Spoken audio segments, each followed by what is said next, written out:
Hi hello வணக்கம் மக்களே, எப்படி இருக்கிறீங்க? நல்லா இருக்கிறீங்களா? இன்றைக்கி நாம் பிக்சட் ஆப் யூஸ் பண்ணி எப்படி சிம்பிளாக பிறந்தநாள் வாழ்த்துக்கள் போஸ்டரை எடிட் பண்ணுறதுன்னு தான் பார்க்க போகிறோம். வாங்க வீடியோக்குள்ளே போகலாம்.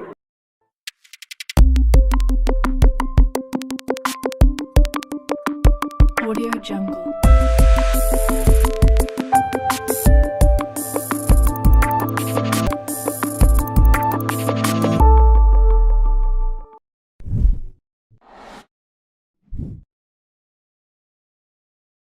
அதுக்கு முதல்ல பிக்சட் ஆப் ஓப்பன் பண்ணிக்கோங்க. பிக்சட் ஆப் ஓப்பன் பண்ணிங்கன்னா உங்களுக்கு இன்டர்ஃபேஸ் இந்த மாதிரி தான் இருக்கும்.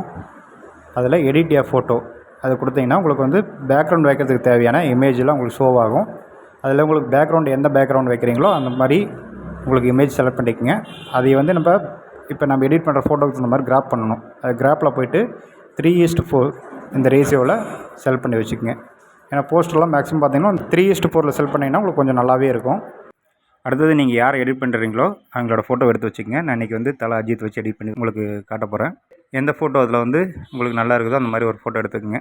மொத்தம் 3 ஃபோட்டோவில் ஒரு ஃபோட்டோ வந்து ஃபேஸ் அந்த பக்கம் பார்க்குற மாதிரி ரைட் சைடும், ஒரு ஃபேஸ் வந்து லெஃப்ட் சைட் பார்க்குற மாதிரி ஒரு ஃபோட்டோ செலக்ட் பண்ணி வச்சுக்கோங்க. சென்டரில் வைக்கிற மாதிரி இன்னொரு நல்ல ஃபுல் சைஸ் இமேஜ்னு செலக்ட் பண்ணி வச்சுக்கோங்க. இப்போ இந்த இமேஜ் வந்து பேக்ரவுண்ட் ரிமூவ் பண்ணணும். அதுக்கு வந்து உங்களுக்கு வந்து ரிமூவ் பேக்ரவுண்டில் கொடுத்து பேக்ரவுண்டை வந்து ஃபஸ்ட் ரிமூவ் பண்ணுங்கள்.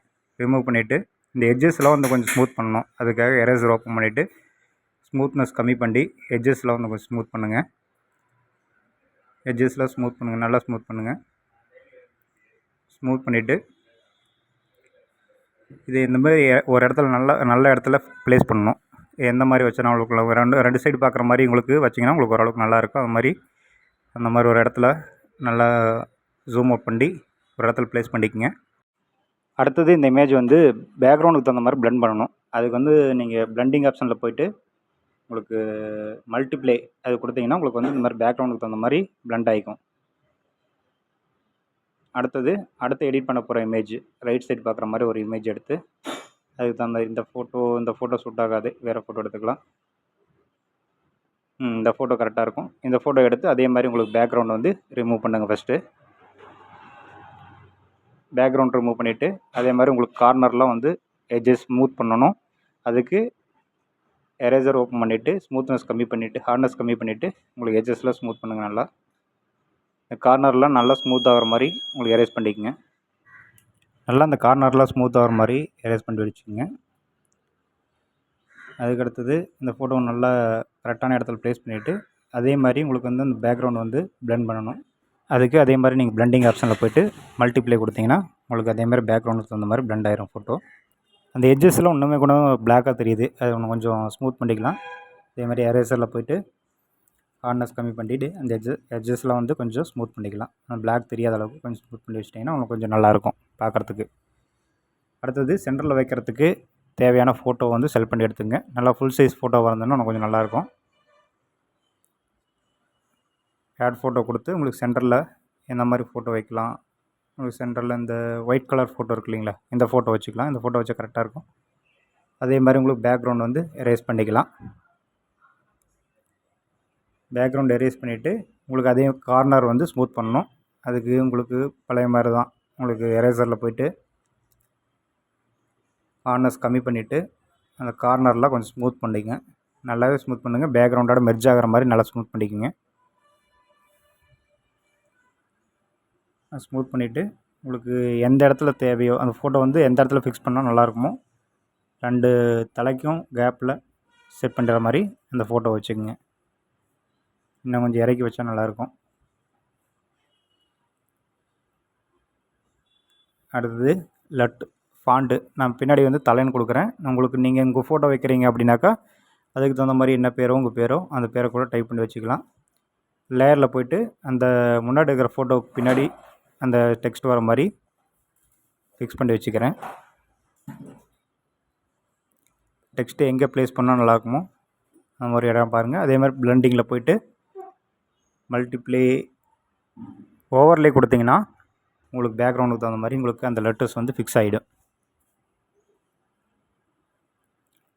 இப்போ அந்த ஃபோட்டோவுக்கு பின்னாடி எந்த இடத்துல ஃபிக்ஸ் பண்ணணுமோ அந்த ஃபாண்ட்டை அதுக்கு தகுந்த மாதிரி நல்லா தெளிவாக தெரிகிற மாதிரி ஒரு இடத்துல பார்த்து ஃபிக்ஸ் பண்ணிக்கோங்க. அடுத்தது நம்ம டேட் ஆட் பண்ணலாம்.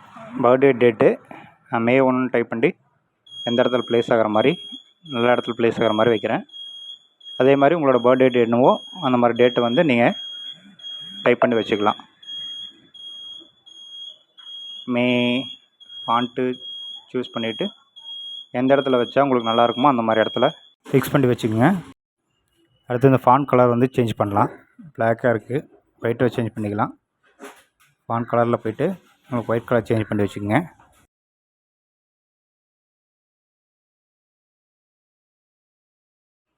மந்த் ஆட் பண்ணியாச்சு. அடுத்தது டேட் ஆட் பண்ணலாம். டேட் 1 மட்டும் கொஞ்சம் பெருசாக இருக்கிற மாதிரி, மேக் பக்கத்துக்குள்ள கொஞ்சம் 1 வந்து பெருசாக இருக்கிற மாதிரி செலக்ட் பண்ணி எடுத்து வச்சுக்கிறேன். ஃபாண்ட் அதுக்கு தகுந்த மாதிரி ஃபாண்ட் செலக்ட் பண்ணி எடுத்து வச்சிங்கன்னா உங்களுக்கு கொஞ்சம் பார்க்குறதுக்கு நல்லாவே இருக்கும். இந்த இடத்துல ஃபிக்ஸ் பண்ணிக்கலாம். கொஞ்சம் சின்னது பண்ணி மேக் பக்கத்தில் வர மாதிரி பொசிஷன் கரெக்டாக இருக்கிற மாதிரி வச்சுக்கோங்க. அதே மாதிரி ஃபாண்ட் கலர் சேஞ்ச் பண்ணிக்கலாம். ஒயிட் சேஞ்ச் பண்ணிவிட்டு ஓகே, அவ்வளோதான். இதே மாதிரி நீங்கள் உங்கள் ஃபோட்டோவும் எடிட் பண்ணிக்கலாம். எடிட் பண்ணுறது எல்லாமே ஈஸி தாங்க. நீங்கள் வைக்கிற பொசிஷன், அதே மாதிரி நீங்கள் சூஸ் பண்ணுற ஃபாண்ட்டு, நீங்கள் சூஸ் பண்ணுற ஃபோட்டோவுக்கு தகுந்த மாதிரி தான் உங்களுக்கு வந்து ரிசல்ட் நல்லாயிருக்கும். இப்போ நீங்கள் இது பேக்ரவுண்ட் வந்து எல்லோ பேக்ரவுண்ட் வந்து சேஞ்ச் பண்ணிவிட்டு வேறு ஏதாவது ஒயிட் பேக்ரவுண்ட் வைக்கலான்னா அதுவும் வச்சுக்கலாம். நீங்கள் லேயரில் போய்ட்டு அந்த பேக்ரவுண்ட் மட்டும் செலக்ட் பண்ணிவிட்டு அதுக்கு முன்னாடி வர மாதிரி ஒரு ஷேப்ஸ், அதாவது ஸ்கொயரை செலக்ட் பண்ணி அந்த பேக்ரவுண்ட் மறைக்கிற மாதிரி உங்களுக்கு செட் பண்ணிக்கோங்க. ஒயிட் கலர் செட் பண்ணிக்கோங்க. செட் பண்ணிவிட்டு உங்களுக்கு அதுக்கு கீழே, அதாவது பேக்ரவுண்டுக்கு மேலே கொஞ்சம் மேலே வர மாதிரி லேயரில் வந்து அந்த ஸ்கொயர் வந்து இழுத்து விட்டுக்குங்க. இழுத்து விட்டிங்கன்னா உங்களுக்கு பேக்ரவுண்ட் வந்து இந்த எல்லோ கலர் பேக்ரவுண்ட் போய்ட்டு ஒயிட் கலர் பேக்ரவுண்ட் வந்துடும். இப்போ இந்த லேயரில் வந்து டெக்ஸ்ட் எல்லாமே மறைஞ்சிருக்கு. அந்த லேயருக்கு வந்து பின்னாடி போயிருக்கு. அந்த டெக்ஸ்ட்டை வந்து நம்ம இப்போ செலக்ட் பண்ணி ஃபோட்டோவுக்கு பேக்ரவுண்டில் வர மாதிரி அந்த டெக்ஸ்ட் வைக்க போகிறோம். அதுக்கு லேயரில் போய் செலக்ட் பண்ணி அந்த டெக்ஸ்ட் செலக்ட் பண்ணி பிளெண்டிங் இருக்கிறதுனால தெரியல. உங்களுக்கு பிளெண்டிங் ஆஃப் பண்ணிவிட்டு இப்போ பிளாக் கலர் ஆகிடுச்சு. இதுக்கு வந்து ஒப்பாசிட்டி கம்மி பண்ணிங்கன்னா உங்களுக்கு அந்த பேக்ரவுண்டோட கொஞ்சம் ஓரளவுக்கு மேட்ச் ஆகிற மாதிரி கலரில் வந்துடும். உங்களுக்கு எந்த இடத்துல வைக்கணுமோ அந்த இடத்துல அந்த ஃபாண்டை வந்து ஃபிக்ஸ் பண்ணிக்கோங்க. இப்போ இன்னுமே கொஞ்சம் நல்லா இருக்கணும் அப்படின்னாக்கா அந்த பேக்ரவுண்டில் இருக்கிற ஃபோட்டோஸ்லாம் கொஞ்சம் பிளாக் அண்ட் ஒயிட்டாக இருந்தால் நல்லாயிருக்கும். அதுக்கு முன்னாடி பேக்ரவுண்ட் எல்லாமே கொஞ்சம் ப்ளைனாக இருக்கிற மாதிரி இருக்குது. அதுக்கு வந்து நம்ம எதாவது பெயிண்ட் ஸ்ட்ரோக் மாதிரி ஒரு எஃபெக்ட் ஆட் பண்ணலாம். அதுக்கு நீங்கள் ஸ்டிக்கரில் போய்ட்டு பெயிண்ட் ஸ்ட்ரோக் அல்லது கலர் ஸ்ப்ளாஷ் கொடுத்தீங்கன்னா உங்களுக்கு இந்த மாதிரி உங்களுக்கு வந்து கிராஃபிக்ஸ் கிடைக்கும். அது வந்து நீங்கள் பேக்ரவுண்டில் வந்து செட் பண்ணிக்கலாம். பேக்ரவுண்டில் செட் பண்ணிங்கன்னா உங்களுக்கு கொஞ்சம் ஃபோட்டோ ஒன்று வந்து என்ஹான்சிங்காக இருக்கும். இப்போ அந்த லேயர் வந்து நம்ம அந்த ஃபோட்டோவுக்கு பின்னாடி வர மாதிரி எடுத்து வச்சுக்கலாம். எடுத்து வச்சுட்டோம் உங்களுக்கு வந்து இன்னும் கொஞ்சம் நல்லாயிருக்கும். பேக்ரவுண்டில் வந்து எல்லோ கலர் இருக்கும்போது உங்களுக்கு எல்லாமே ப்ளைனாக இருக்கும்போது பேக்ரவுண்டில் மட்டும் எல்லோ கலர் இருக்கும்போது கொஞ்சம் நல்லாயிருக்கும். இப்போ வந்து அந்த பேக்ரவுண்டில் இருக்கிற ஃபோட்டோ வந்து நம்ம பிளாக் அண்ட் ஒயிட்டாக சேஞ்ச் பண்ணிக்கலாம். அதுக்கு வந்து நீங்கள் பேக்ரவுண்ட் ஃபோட்டோ வந்து செலக்ட் பண்ணி அட்ஜஸ்ட்மெண்ட்டில் போய்ட்டு சேச்சுரேஷன் இருக்குது இல்லைங்களா, அதை நீங்கள் செலக்ட் பண்ணி அதை கொஞ்சம் கம்மி பண்ணிங்கன்னா உங்களுக்கு இந்த மாதிரி பேக்ரவுண்ட் இமேஜாக கிடைக்கும். இப்போ உங்களுக்கு வந்து பார்க்குறதுக்கு கொஞ்சம் நல்லாயிருக்கும். அதே மாதிரி ரைட் சைடில் இருக்கிற ஃபோட்டோவும் நீங்கள் சேச்சுரேஷனில் போய்ட்டு சேச்சுரேஷன் கம்மி பண்ணிக்கோங்க. எல்லாமே ஓகே. இந்த ஃபாண்ட் மட்டும் கொஞ்சம் நம்ம எந்த இடத்துல செட் ஆகுதோ அந்த இடத்துல செட் பண்ணி வச்சுக்கலாம்.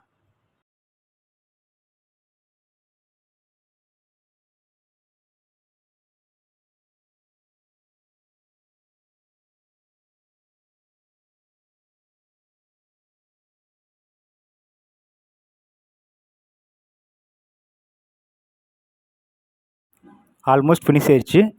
இதுக்கு மேலே நீங்கள் ஏதாவது டெக்ஸ்ட் ஆட் பண்ணுற மாதிரி இருந்து நேம் டெக்ஸ்ட் எதாவது ஆட் பண்ணுற மாதிரி இருந்தால் கூட ஆட் பண்ணிக்கலாம். அவ்வளோதான் நண்பர்களே. இதே மாதிரி நீங்கள் உங்கள் ஃபோட்டோ வச்சும் எடிட் பண்ணி சேவ் பண்ணி வச்சுக்கலாம். இன்னும் உங்களுக்கு இது மாதிரி birthday wishes or wedding wishes இது மாதிரி எதாவது எடிட் பண்ணணும்னா கீழே கமெண்ட் பண்ணுங்கள். உங்களுக்கு அதே மாதிரி எப்படி எடிட் பண்ணுறதுன்னு அடுத்த வீடியோவில் உங்களுக்கு சொல்கிறேன். அதுக்கு முன்னாடி நம்ம சேனலை சப்ஸ்கிரைப் பண்ணிக்கங்க. அடுத்த வீடியோவில் சீக்கிரமாக சந்திப்போம். பாய்.